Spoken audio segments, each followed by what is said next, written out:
Muy buenas tardes, estimados radioescuchas. Un gusto estar con ustedes una vez más en este su programa Futuro en Acción. Hoy compartiendo la mesa con Doménica Tabaqui y teniendo el gusto de tener con nosotros a Alberto Medina Méndez, conectados desde Argentina, para hablar con él sobre lo que pasa en su país, sobre lo que pasa en la región. Y también, Doménica, ¿por qué no introducir el tema primero con el Mundial? Para felicitarlo, Alberto, porque Argentina sigue avanzando en este nuevo Mundial. Y quería comenzar preguntándote eso: ¿cómo ves tú hasta ahora el desempeño de este Mundial? No estamos alejados de algunas polémicas, alguna de estas está vinculada con el partido de hoy de Estados Unidos con Bélgica, pero han habido algunos temas polémicos. El Ecuador por lo menos fue maltratado en México, y creo que también ha habido algunas quejas sobre la acción de México y de su hinchada con respecto a algunos países que han ido a disputar partidos con ese país. ¿Cómo ves tú hasta ahora el Mundial, Alberto? ¿Cómo estás, Giovanni? Doménica, gracias por la invitación. Bueno, los argentinos, los latinoamericanos en general, vivimos el fútbol con una pasión enorme, ¿no? Entonces nos cuesta ser emocionalmente equilibrados en esto de analizar el deporte, porque excede claramente lo que pasa en el campo de juego. Es un mundial raro, raro porque se hace en tres países, raro porque clasificaron muchos equipos, raro porque aparecieron un montón de equipos sorpresa a lo largo del torneo, y obviamente tiene que ver con el número. Y después, bueno, cada uno lo sufre, lo vive como puede, ¿no? Los argentinos estamos sufriendo porque imaginábamos un mundial que en esta instancia quizás iba a ser un poco más tranquilo y se iba a complicar hacia finales de las rondas. Nos tocó sufrir de manera quizá impensada contra el flamante miembro de la comunidad futbolística Cabo Verde, lo cual nos vino muy bien, dicho sea de paso. Nos hizo acordar a la derrota con Arabia Saudita en la zona de grupo allá en Qatar 2022, que nos pegó un lindo cachetazo y nos acomodó las ideas y nos permitió después tener un mejor desempeño. Sí, he seguido la polémica de todos los equipos latinoamericanos y también viviendo esa rara cosa que nos pasa a los latinos en el Mundial, en la que hacemos hinchada por los equipos latinoamericanos, salvo algunos casos en los que nos sentimos rivales naturales, ¿no? No va a estar mal decir que ayer no lamentamos la derrota de Brasil con Noruega, pero no porque seamos fanáticos de los noruegos, sino porque tenemos una vieja rivalidad en Argentina con Brasil en términos de sus elecciones. Pero bueno, hemos vivido de otra manera lo de Ecuador, lo de México, lo de Colombia, lo de Paraguay, por supuesto, que también fue una gran sorpresa, y entendiendo cómo funciona el mundo también en esto, Giovanni, porque esto que pasa en el fútbol también pasa en otros ámbitos de la vida doméstica mundial, ¿no? La brecha entre los mejores y los peores ya no es tan larga como antes, y entonces cualquiera puede dar el batacazo, puede dar la sorpresa, porque ya las distancias no son lo que eran antes, ¿no? Claro. Alberto, y ya mañana juegan ustedes Argentina contra Egipto y Suiza con Colombia, o sea que ahí ya se va achicando la brecha, como usted bien dice, y vamos a ver qué resultados tenemos. Pero eso sí, Latinoamérica unido, con el desgaste que han tenido los mexicanos en cuanto a la apreciación mundial. Yo creo que el comportamiento de parte de su hinchada ha dejado mucho que desear, no solamente para el rival Ecuador en nuestro caso, sino para otros que han tenido, y también para el público en general, ¿no? Sí, lo que pasa es que no siempre los equipos se comportan como los hinchas. En el caso de México le toca ser local, con una suerte de larga frustración en el juego mundial de hace muchos años. Vienen tropezando lamentablemente en varias ocasiones, y eso los ha llevado quizás a creer que esta vez iba a ser resultado totalmente diferente, jugando de local, con un equipo muy bueno. Pero bueno, también a veces los hinchas no tienen un comportamiento ejemplar. Nos pasa en Argentina también muchas veces lo mismo. Por ahí tenemos un equipo de fútbol mucho más sensato y humilde, y después resulta que la hinchada no ayuda demasiado. Pero bueno, también forma parte de nuestro folclore, si se quiere, ¿no? De la forma en la que somos los latinoamericanos. Por apasionados a veces nos pasamos de la línea. Ahora, ese termómetro que se ve entre el fútbol y la política o el ambiente, yo creo que tanto en Argentina, que son tan futboleros, se vive como en el Ecuador. ¿Cómo se está manejando el tema político? ¿Cómo en estos momentos de mundial? ¿Usted siente que tanto en los medios de información, la política en general, ¿no? ¿Desciende un poco del interés de la ciudadanía, o hay medidas que el presidente Milei está tomando y que sí están remeciendo duramente a la ciudadanía argentina? A ver, en los mundiales nos pasa casi siempre lo mismo en Argentina, que es que la política aprovecha para meter temas un poco más picantes, más difíciles, que por ahí, aprovechando un poco el desconcierto generalizado de la gente que está más preocupada con la formación de Argentina de mañana que con los proyectos que entran al Congreso de la Nación para ser tratados, ¿no? Entonces suele ser una buena ocasión para instalar algunos temas más difíciles y más polémicos. Eso es muy habitual en Argentina. Afortunadamente no entró ningún proyecto por la ventana, como ha pasado en otros tiempos en Argentina. Son todos proyectos que vienen tratándose en el Congreso Nacional, se sumaron algunos más ahora, pero de una manera muy transparente. Veremos si los tiempos dan, ¿no? Porque también es todo muy vertiginoso en el Mundial. Se juega mañana y podemos jugar el sábado de nuevo o podemos no estar jugando el sábado. Con lo cual no hay mucho tiempo tampoco para especular en política como para decir qué va a pasar. Lo que sí condiciona mucho el Mundial es el espíritu de la opinión pública, ¿no? Si Argentina gana el Mundial será una cosa, y si Argentina pierde el Mundial, dependiendo de la instancia, por supuesto, y las circunstancias también, habrá un mal humor instalado. Por eso los expertos en análisis político dicen que hay que esperar al mes de agosto para ver cómo se normaliza el final del Mundial, cualquiera sea el resultado, y tener un pulso de la opinión pública más cercano a la realidad, porque todo lo que pase en el mes de julio va a estar contaminado por el sesgo que nos pone arriba de la mesa el Mundial, ¿no? Bueno, y entrando ya en la parte política de tu país, de Argentina, que entre paréntesis no lo he visto, el presidente Milei que ya ha viajado al Mundial, seguramente irá ya en las próximas rondas, pero cómo va el desempeño de su gobierno? ¿Cómo va el nivel de popularidad? Entiendo que a veces las decisiones difíciles y duras pues aplican un castigo a nivel de popularidad para los presidentes, pero ¿cómo está el ambiente político y económico en tu país? Bueno, en general el presidente había tenido después de la elección del año pasado, después de octubre del 2025, que fue la elección de medio término, una elección que gana el presidente de la Nación, consigue reforzar sus bloques parlamentarios, después de haber tenido muy pocos legisladores en ambas cámaras, consigue reforzar en ambas cámaras el número de legisladores sin tener una mayoría, pero ya con números un poco más parecidos a la mitad del cuerpo colegiado, lo cual le permite con pocas alianzas resolver eventualmente la aprobación de algunas leyes. Eso hizo que tuviese mucha popularidad después de la elección. Después, a comienzos de este año, tuvimos lo que nosotros llamamos en Argentina el episodio Adorni, es decir, las denuncias que tuvo el entonces jefe de gabinete del gobierno. Eso hizo que mellara la popularidad del gobierno por un lado. Algunas cuestiones económicas también empezaron a hacer ruido, porque hay sectores económicos que están creciendo a una gran velocidad y sectores económicos que tienen dificultades, particularmente lo que está vinculado al mundo del comercio, de los servicios y de la construcción. No se está moviendo al mismo ritmo que el petróleo, el gas, la minería, el campo, que son los grandes motores del cambio argentino, ¿no? Entonces, esas distorsiones económicas también generaron un poco de ruido. Tocó un piso del 33% de popularidad del presidente a comienzos del mes de junio, y la mayoría de los encuestadores coinciden ahora que está en una recuperación de 4 o 5 puntos, quizás en 36, 37, 38 puntos. Veremos de nuevo, como digo, cuando termine el Mundial y pase el éxtasis de este momento, cómo le pega a los argentinos el mal humor o el buen humor según la clasificación del equipo. Lamentablemente eso en política tiene demasiada influencia. Y después veremos cómo será la elección del año que viene. Falta un año para la elección. Lo que sí está claro, Giovanni, es que por un lado el gobierno argentino ha tenido muchos logros para mostrar en lo económico. Ha resuelto la cuestión del jefe de gabinete con la renuncia que se presentó hace algunas semanas atrás.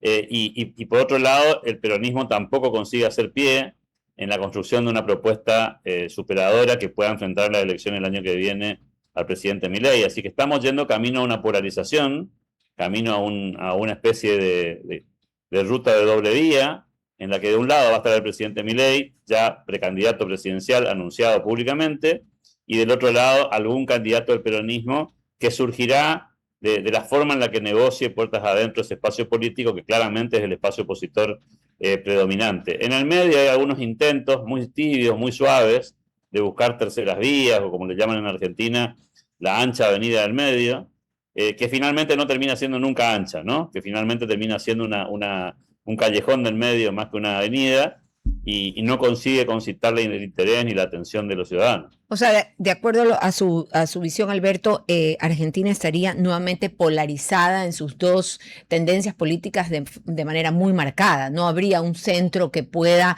dirigir la balanza hacia un lado o hacia el otro. A un año de la elección, la mayoría de los encuestadores coincide que el gobierno tiene alrededor de 36, 37 puntos de margen electoral propio, genuino, sin contar indecisos, y una cifra parecida, un poco más baja, el peronismo, ¿no? 33, 32 puntos.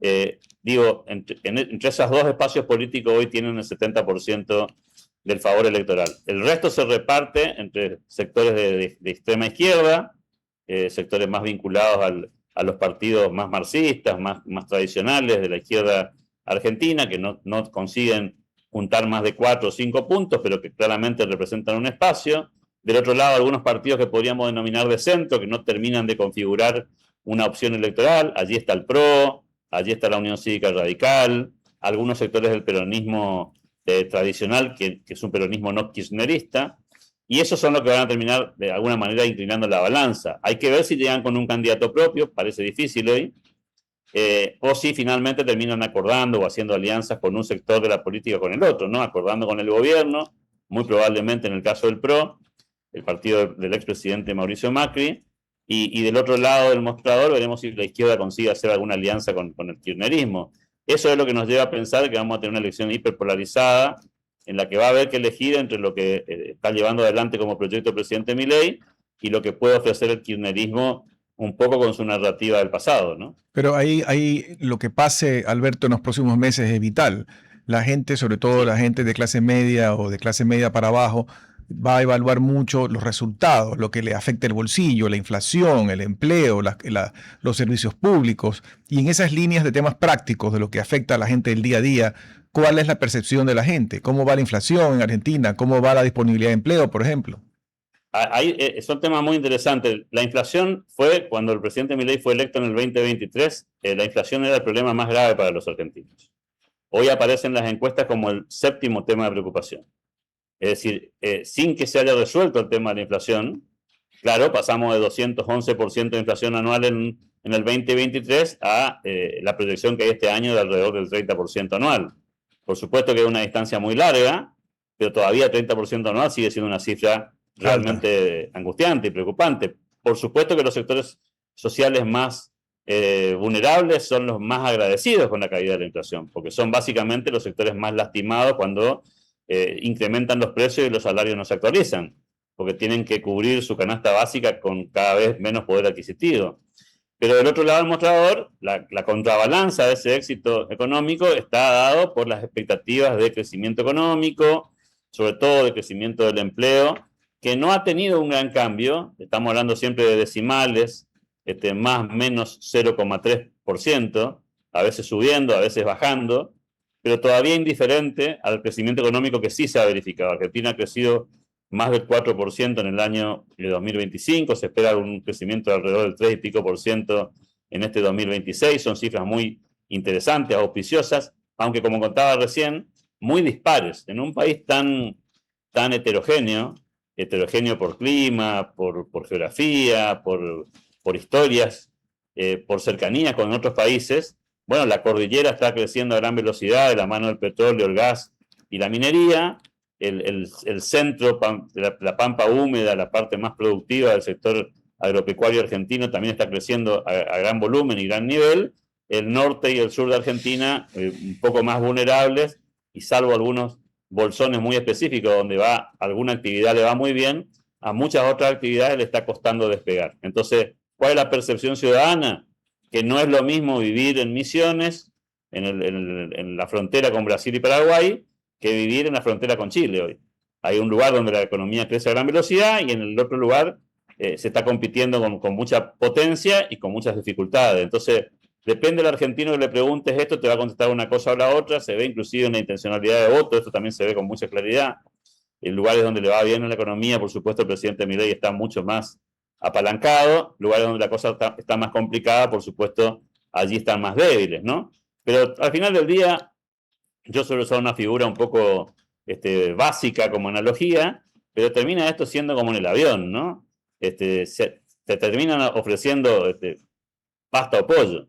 Es decir, en un proceso electoral tenés que elegir entre lo que hay y no entre lo que te gustaría que exista, y tenés que poner arriba de la mesa los logros y los problemas, los desafíos que no resuelve el gobierno o que todavía no logró resolver, y del otro lado tenés que poner la historia, ¿no? ¿Qué pudo resolver el gobierno anterior? ¿Qué no pudo resolver? Creo que ese va a ser el gran dilema que van a tener los votantes que todavía no definieron su rumbo. Pero ahí, Alberto, lo que va a primar, digamos, es poder demostrar el cumplimiento de objetivos y la resolución de problemas.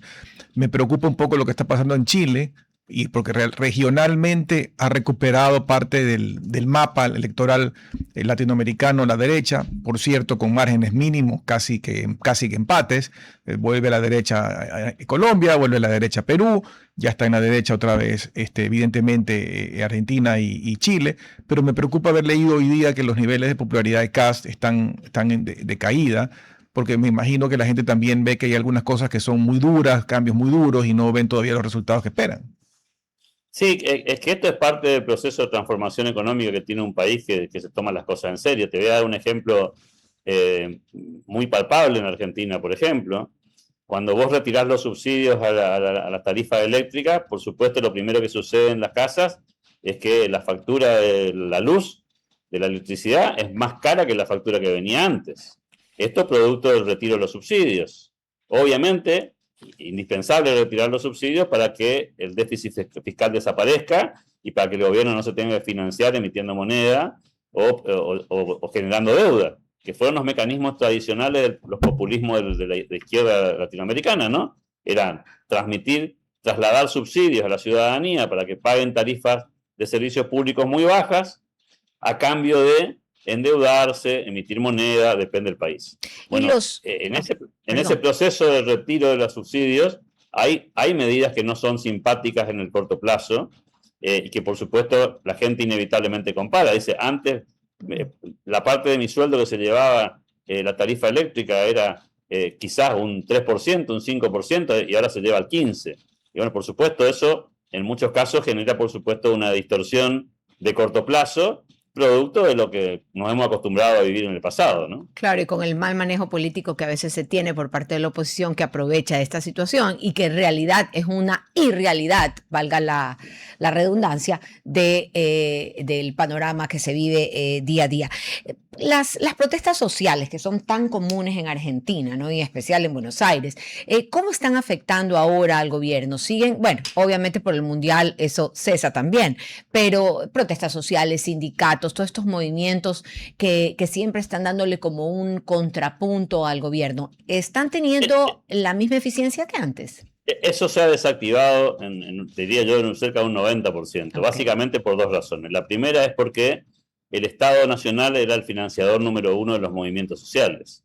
Es decir, recibían por parte de los gobiernos ayudas económicas, y esos mismos movimientos sociales ocupaban esas ayudas económicas para hacer movimiento en las calles con gente que recibía pagas para participar de marchas en las que eventualmente conocía o no conocía nada del reclamo. Y hay una larga historia en Argentina de entrevistas de medios de comunicación a manifestantes que no sabían por qué razón estaban manifestándose en el Obelisco, y básicamente era porque le pagaban algún dinero a cambio de los beneficios que recibe esa gente día a día. Eso se terminó el día 1 que asumió el presidente Milei, desaparecieron los subsidios a los movimientos sociales se quedaron sin el combustible natural de las marchas y las protestas, y por supuesto una política pública muy potente, particularmente en la ciudad de Buenos Aires, pero en todo el país, con un protocolo antipiquete que fue legislado y que hoy funciona con mucha eficacia, básicamente impidiendo que haya gente que tome las calles e impida la libre circulación. Se pueden hacer marchas, se puede desfilar en los márgenes de las calles, no se puede interrumpir el tránsito ni vehicular ni el tránsito de personas, como sucede en casi todos los países desarrollados del mundo, en los que el derecho a la manifestación pública está garantizado, pero lo que no está garantizado es impedir que los demás puedan circular, ¿no? Creo que ese es un tema que se resolvió en una enorme medida en la República Argentina, a mi juicio, basado fundamentalmente en la falta de dinero que tienen los movimientos sociales, que antes eran movimientos que políticamente utilizaban esos recursos para no solamente expresar sus quejas, sino para tomar volumen. Algo parecido pasa a nivel sindical. Los sindicatos han perdido mucha potencia en Argentina, todavía tienen una protección legal de enorme envergadura, tienen financiamiento, son los dueños en su inmensa mayoría de las obras sociales sindicales de los trabajadores, hay sindicación obligatoria todavía en muchos rubros, es decir, si vos trabajás en una actividad determinada, tenés que estar afiliado al sindicato de esa actividad, y es un sindicato en muchos casos monopólico, todavía eso está vigente, no se ha podido reformar, más allá de los intentos que se hizo en el 2024 y en el 2025 para modificar esa legislación, eso finalmente no ocurrió, básicamente porque no hay todavía número legislativo suficiente para poder conseguir esas reformas, pero de todas maneras se los ve a los sindicalistas mucho más apagados, sin capacidad de movilización. Por tomar un ejemplo, en lo que va de este 2026 no ha habido ningún paro nacional al gobierno federal, cosa que el año pasado sí hemos tenido, y en lo que va de este año, ya pasamos el primer semestre, si bien ha habido de alguna manera extorsiones en esta línea, intentando hacer ese tipo de paro, finalmente no se hicieron. Así que pienso que por ese lado también se ha debilitado y mucho el poder de fuego de los sindicatos. Esto también tiene una explicación sociológica, han perdido base electoral, hay mucha queja contra los sindicatos, hay muchos trabajadores que apoyan al presidente Milei que no se sienten representados por sus dirigentes sindicales, y eso ha hecho, por supuesto, que los dirigentes sindicales de alguna manera se atrincheren en sus privilegios y no tomen riesgo en hacer movilizaciones que no sean exitosas, ¿no? Alberto, antes de irnos al corte, te hago una pregunta que le hemos conversado en el pasado, y es, Argentina puso en pausa la posibilidad de irse también a un esquema dolarizado como Ecuador, y entiendo que en su momento el presidente Milei lo pospuso porque las cifras, según él, no daban. Hay algunos economistas de clase mundial como Steve Hanke que opinaron en algún artículo que eso no era un cálculo real y que no debía tomárselo como una base para evitarlo o para postergarla. Finalmente, ¿tú crees que eso se dé o es un tema que está eliminado ya de la agenda? Yo creo que está en la agenda, seguramente después del intento de reelección, el presidente Milei asevera dos cosas, ¿no? Primero es que la gente está en condiciones de dolarizarse per se, en una suerte de dolarización endógena, porque hoy están autorizadas las operaciones en dólares para pagar sueldos, compromisos, contratos, alquileres, lo que fuera, y por alguna razón los argentinos siguen sin utilizar esta herramienta masivamente. Se usa más que antes, por cierto, pero no hay una inclinación endógena hacia eso, a pesar del permiso que existe para eso. Y lo otro, por supuesto, un tema más técnico, que tiene que ver con el balance del Banco Central. De hecho, hay una novedad en este mes muy fuerte en dirección a lo que vos estás preguntando, que es que el presidente envió al Congreso de la Nación la reforma de la Carta Orgánica del Banco Central. Y allí, en esa reforma de la Carta Orgánica, hay una suerte de lista de instrumentos que posibilitarían hacer reformas más profundas al Banco Central. Todos sabemos que el presidente de la Nación tiene íntimamente en sus convicciones la idea de que desaparezca el Banco Central, y que la manera que eso suceda, obviamente, es ir a un modelo de moneda no propia, ¿no? Básicamente, ya sea la dolarización, como eventualmente se planteó, o la libertad de moneda, que quizás sea un principio de economía austríaca más profundo, en la que podríamos comercializar y operar en cualquier moneda sin tener el peso como moneda propia.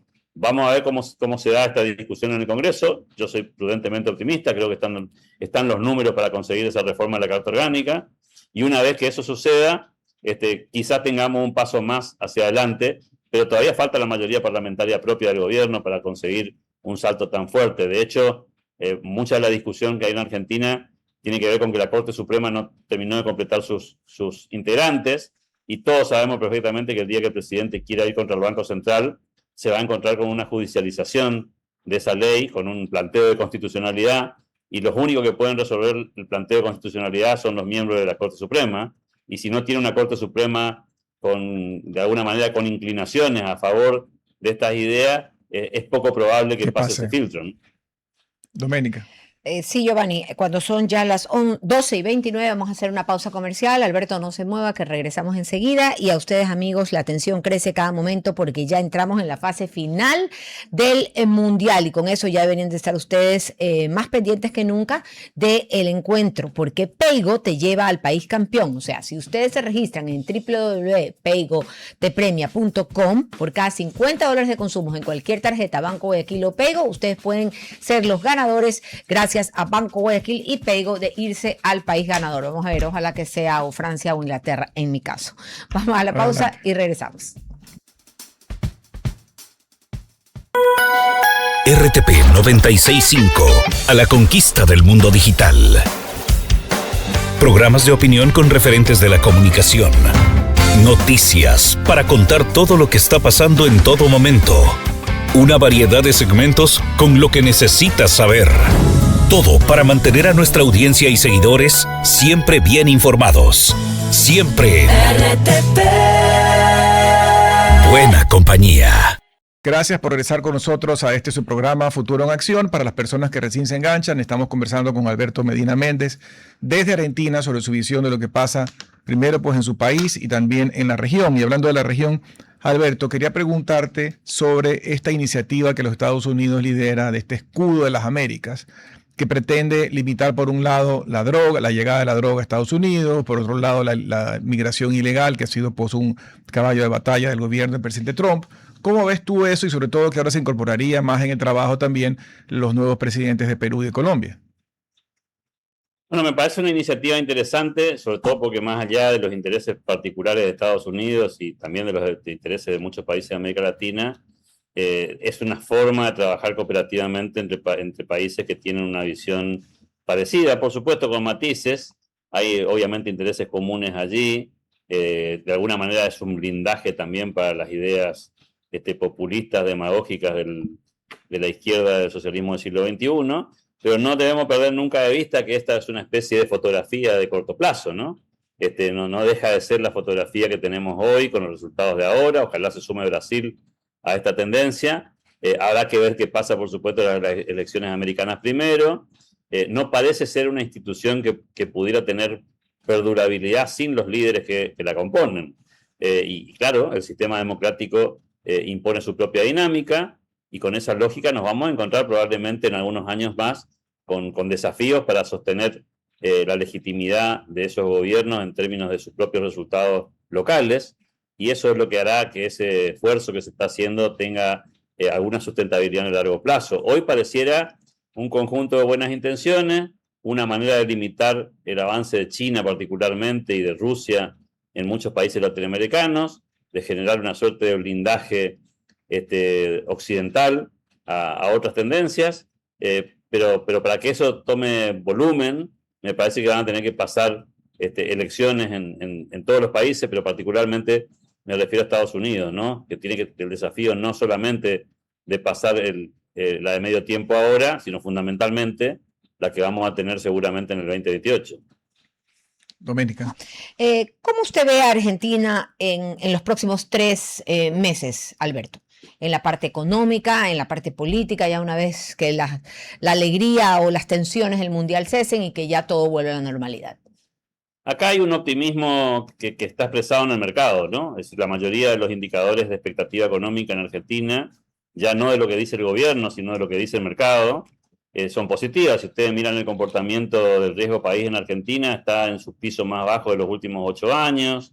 El valor de las acciones de las empresas argentinas en los mercados internacionales está pasando por su mejor momento. Argentina cambió su calificación de deuda y la mejoró en buena medida, con lo que eso significa, ¿no? Menos tasas para pagar de intereses a la posibilidad de endeudamiento privado. Aquí en Argentina hay una expectativa de un descenso de la inflación que podría seguir perforando sus pisos. Todo hace pensar que dentro de unos días, la semana que viene, vamos a tener el indicador del mes de junio y que perforaría los 2 puntos mensuales, es decir, estaría por debajo de 2 puntos, quizá 1.8, 1.9, pero a su vez la tendencia en las expectativas es a que siga bajando la inflación, y también hay una expectativa muy importante de reactivación económica en Argentina, y esto todo nos habla en definitiva de que la expectativa de corto plazo es que las cosas tienen que ir mejorando. Ya superada la cuestión de la guerra, o al menos del impacto de la guerra que tuvimos durante todo este tiempo entre Irán, Israel y Estados Unidos, esas tensiones de alguna manera también ayudan a bajar los temores y la fragilidad de la economía argentina, y en ese sentido me parece que hay coincidencia en todos los sectores, inclusive en los sectores políticos opositores, de que Argentina tiene un horizonte muy interesante en los próximos meses y en los próximos años. Particularmente el gobierno afirma que se vienen los mejores 18 meses de la historia económica argentina. Veremos si eso es se da o no y en qué magnitud. Claro, porque eso Pero también sí, va a ser importantísimo para la posible reelección de Milei, esos sin próximos duda, 18 meses.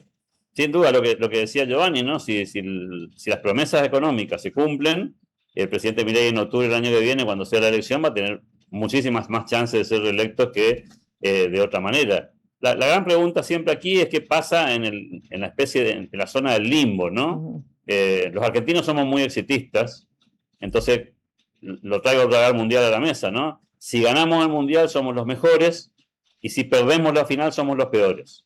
Digo, en el medio no hay nada, ¿no? Es decir, tenemos en ese sentido los argentinos una característica que claramente es un defecto, que es que pasamos del amor al odio con mucha facilidad, pasamos de la alegría a la tristeza con mucha facilidad, y eso que lo ponemos en el fútbol también lo llevamos a la política. Quizás la expectativa de muchos ciudadanos en Argentina era que todos los problemas de Argentina iban a estar resueltos en 4 años, eso no va a pasar, y al mismo tiempo del otro lado había una euforia de que sí se iban a poder resolver muchos problemas en el término de 4 años. Yo lo miro con mi perspectiva y digo, los logros que se han conseguido son gigantescos, pero por supuesto, si la expectativa que uno tiene es ganar el campeonato y pierde la semifinal, puede ser leído como un fracaso, ¿no? Creo que haber bajado la inflación como se bajó, haber conseguido una paz social, que es un mérito enorme, disminuir los indicadores de inseguridad, conseguir estabilidad política y que los mercados internacionales estén viendo a la Argentina con interés,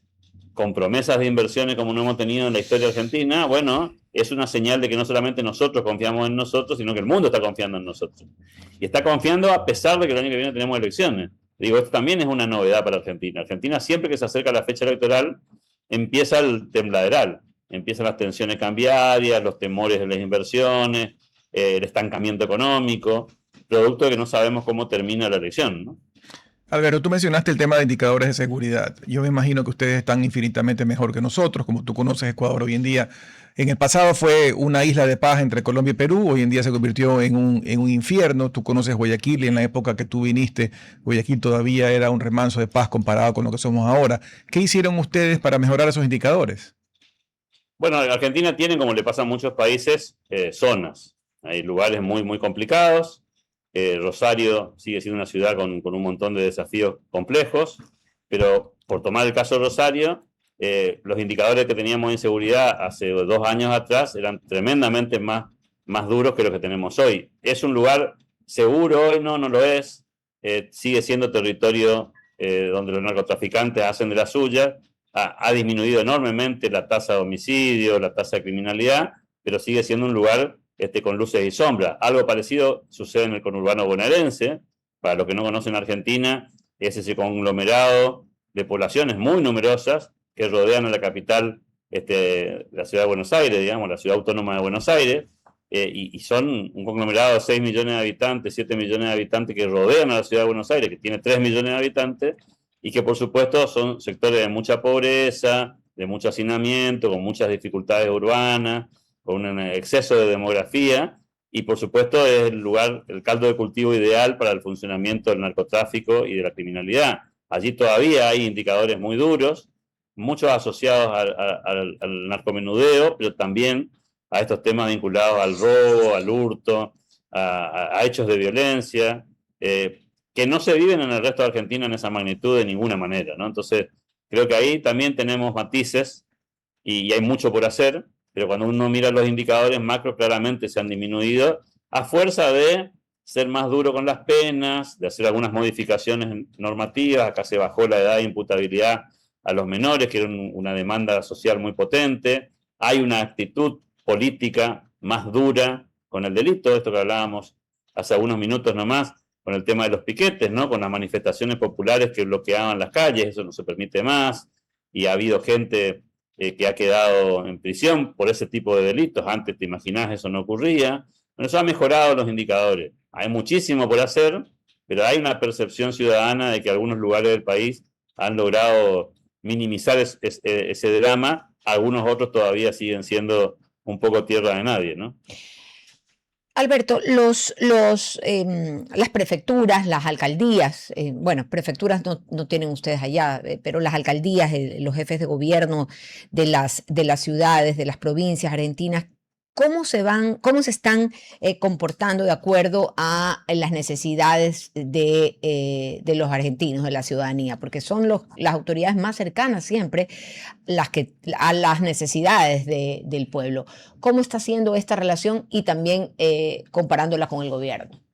Muy buena la pregunta, porque Argentina tiene un sistema federal en el que tenemos 24 provincias, por lo tanto 24 gobernadores de provincia, y a su vez tenemos los intendentes, los alcaldes, digamos, el equivalente a la alcaldía de otros países. Nosotros le llamamos intendente, que es el jefe comunal, que administra la ciudad, y cada una de esas jurisdicciones tiene mucha autonomía respecto de la otra, ¿no? Las ciudades respecto de las provincias y las provincias respecto de la nación. El gobierno nacional no tiene ningún intendente, el gobierno nacional no tiene ningún gobernador, y es la primera vez en la historia que tenemos en el país una autoridad nacional que no tiene ningún anclaje en lo territorial, es decir, que no tiene gobernadores propios, no tiene intendentes propios. Sí hay, por supuesto, gobernadores más cercanos y gobernadores más alejados, gente más dialoguista y gente menos dialoguista. De hecho, buena parte de la aprobación de leyes en el Congreso de la Nación ha sido por acuerdos que ha conseguido el gobierno nacional con determinados gobernadores de signos políticos como el radicalismo o el PRO o inclusive el peronismo, que han adherido específicamente a determinadas leyes. No es lineal, no es automático, pero como bien decías, son los que están más cerca de la gente, son los que tienen que resolver los problemas cotidianos. En Argentina, la seguridad, la educación, la salud está en manos de los gobernadores de provincia, no de los intendentes, y los problemas más cotidianos como el tránsito, la administración de los residuos, la iluminación, la pavimentación de la calle y la atención de la vida ciudadana está en manos de los intendentes. Hay una crisis, claramente, porque el ajuste económico que ha hecho el gobierno nacional para equilibrar las cuentas ha repercutido en las provincias. Las provincias han sentido el impacto de la caída de recaudación tributaria en cada uno de sus distritos y se tienen que arreglar con menos recursos que antes, lo cual los ha obligado de alguna manera, forzosamente, no por convicción, a también hacer ajustes en sus distritos para que le alcancen los recursos que recaudan para dar los servicios básicos que la comunidad necesite, que todavía dependen de los gobiernos. Es una tensión muy potente esta, es una discusión a diario que tiene que ver con el mantenimiento de las rutas, de los hospitales, de las escuelas, de cómo funciona todo el sistema de servicios básicos, pero también esa tensión es la que ha permitido que Argentina acomode su macroeconomía. No podríamos estar hablando de un descenso de inflación del 211 al 30% anual si no se hubiese hecho ese ajuste, que el mismo presidente dice, un ajuste brutal. Y las provincias, algunas han acompañado a gran velocidad, otras no, algunas inclusive han reaccionado a contramano, aumentando impuestos, por ejemplo, pero forma parte de nuestro sistema federal, ¿no? Acá en Argentina eso es posible hacer, es muy polémico, por cierto, pero al mismo tiempo forma parte un poco de la historia del país, ¿no? De cómo se conformó Argentina como una confederación de provincias. Alberto, ¿cómo van ustedes con respecto a la atracción de inversiones? Te pregunto porque he visto que algunos magnates, inclusive de temas tecnológicos, han hecho publicaciones en el sentido de inclusive mover su residencia a Argentina. Y veo que algunos países de la región, como Paraguay, ha hecho un gran esfuerzo por poner como residencia fiscal o ser un atractivo para poder tener gente que mude su residencia fiscal a Paraguay. Uruguay, bueno, ya tiene una larga data con respecto a ser un polo de atracción de inversiones y también de temas fiscales. ¿Cómo va Argentina en ese sentido? Argentina ha sacado una legislación en el 2024, en el 2025 ha agregado otra más, que es un régimen impositivo para grandes inversiones, conocido por su sigla como RIGI, que básicamente lo que hace es promover una drástica caída de los aportes tributarios para las inversiones de más de 200 millones de dólares.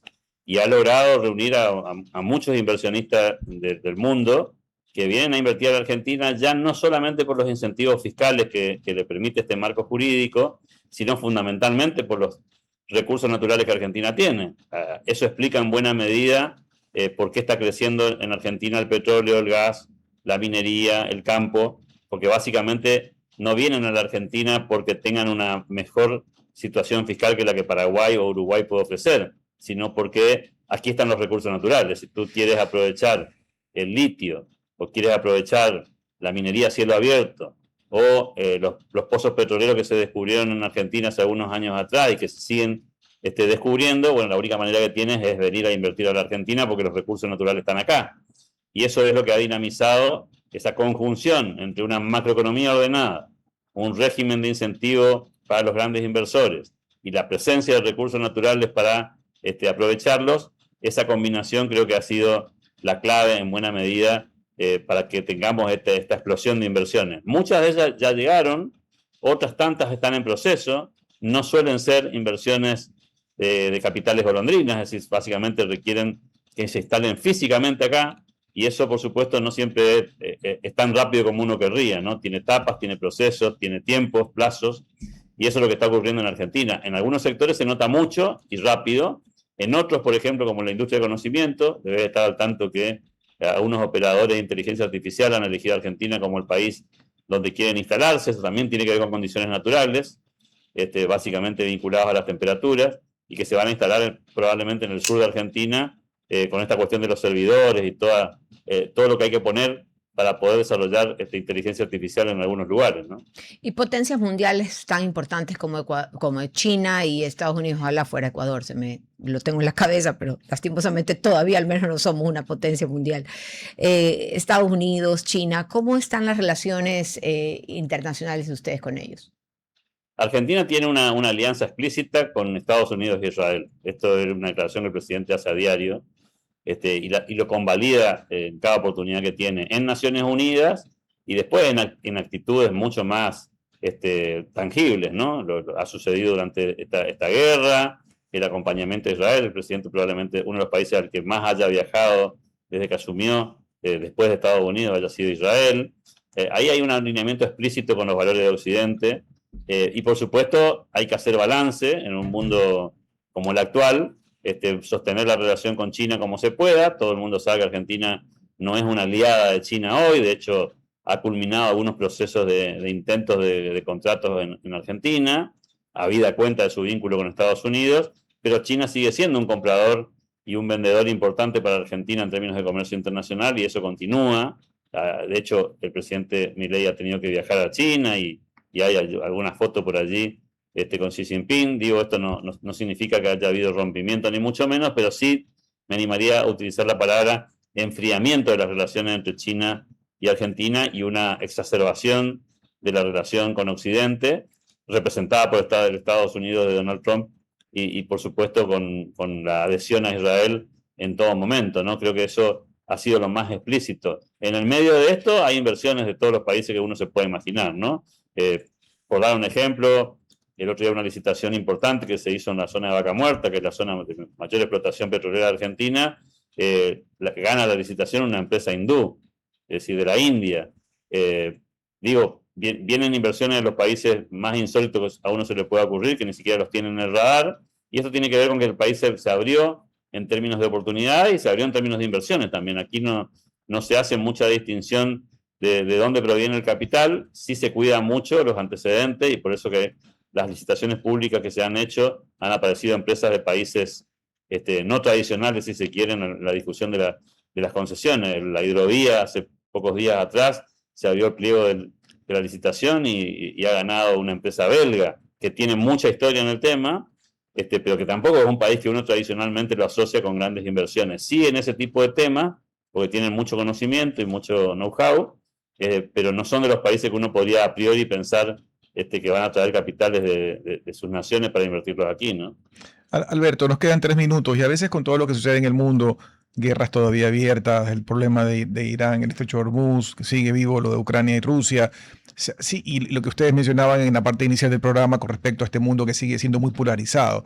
Uno tiende a ser un poco pesimista con lo que ve, pero si uno pone una nota de optimismo realmente y uno analiza los datos objetivos, sí hay muchas cosas que han mejorado en el mundo y que nos da razón para que seamos optimistas sobre el futuro. Sí, yo soy prudentemente optimista. El mundo va a seguir polarizado, tiene que ver con la historia de la humanidad, no es nuevo. En todo caso, lo novedoso para mí es que, en este caso, las derechas tienen una oportunidad gigantesca de demostrar en América Latina en particular su capacidad para gestionar mejor y para producir resultados. Por supuesto, esto como en el fútbol, ¿no? Después hay que hacer los goles. no solamente hay que tener la oportunidad de patear al arco, sino también después convertir. Y no menos interesante es que la izquierda ha perdido su capacidad de financiar regímenes en otros lugares. Y este me parece que sí es un dato novedoso en términos de la geopolítica mundial. Y eso me permite también ser optimista. Una cosa era tener las elecciones de Perú, de Ecuador, de Colombia, de Chile, con Maduro financiando al resto, y otra cosa es lo que vimos ahorita con elecciones ajustadas. Pero quizás las elecciones fueron ajustadas porque no hubo financiamiento espurio de la izquierda internacional, que siempre tenía herramientas para colaborar en procesos electorales que terminaban justamente al revés, ¿no? Por pocos votos, hagamos un poquito de historia en Perú, hagamos un poquito de historia en Chile, por simplemente citar los dos casos más paradigmáticos, así como se ganó por poco ahora, también se perdió por poco hace algunos años atrás. Y no te quepa ninguna duda que allí estaba el financiamiento de la Venezuela vinculada al narcotráfico y al petróleo, ¿no? Doménica. Con esto despedimos. Alberto, muchísimas gracias por estar con nosotros. Un gusto, como siempre, tenerlo en este espacio de información y comunicación para nuestros conectados. Que tenga un excelente día. Por la generosidad. Por aquí lo tendremos nuevamente. Antes de despedirnos, como siempre, Giovanni, una noticia de última hora. Quería compartirla con todos nuestros radioescuchas. El alcalde el ministro del Interior, John Reinberg, informó que el alcalde de Machala, Darío Macas, y otras 2 personas fueron ya detenidas por el presunto delito de enriquecimiento ilícito. En su propia oficina lo han hecho poner boca abajo y lo han llevado detenido. Así que pueden ver toda esa información que la vamos a tener también en RTP. Muchas gracias, Doménica. Y mi mención, si eres capaz de apoyar a cualquier país solo por ganarte un viaje, esta promo es para ti, porque Paygo te premia con un viaje para 2 personas al país campeón. Así que tienen que registrarse en paygotepremia.com y participar con cada $50 de consumo con tus tarjetas Paygo y Banco Guayaquil. 2:55, hasta el día de mañana. Gracias, Hasta Giovanni. mañana con todos.